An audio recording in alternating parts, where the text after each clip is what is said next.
इससे साफ करप्शन का केस हो ही नहीं सकता है ऑफ फाइटिंग करप्शन। और आपके प्रधानमंत्री अनिल अंबानी की चौकीदारी कर रहे हैं। Shri Rahul Gandhi has been saying all along that the Rafale deal was a massive scam, and once again the Congress party's stand has been vindicated. The scandalous expose of Rafale scam involving massive corruption, treason, loss to public exchequer has finally been uncovered and laid bare.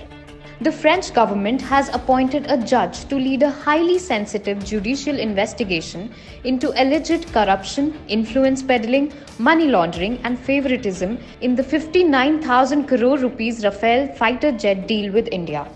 The highly sensitive probe into the intergovernmental deal signed off in 2016 was formally opened on June 14th by France's National Financial Prosecutor's Office, following Mediapart's fresh reports in April of alleged wrongdoings in the deal, as well as a complaint filed by French NGO Sherpa that specializes in financial crime.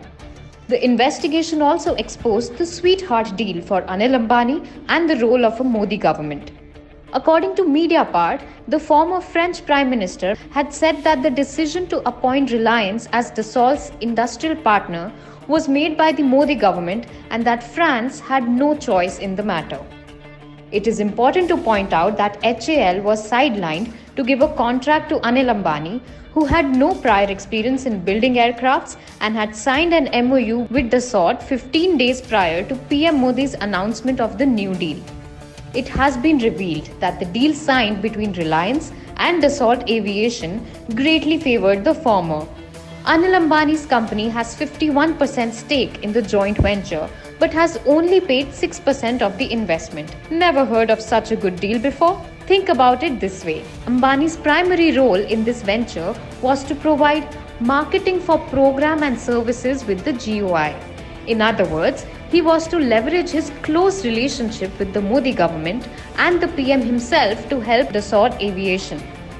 Another controversial question that remains unanswered is why the Modi government approved the removal of the anti-corruption clauses, which ensures no bribery, no gift, no influence, no commission, no middlemen are part of the deal.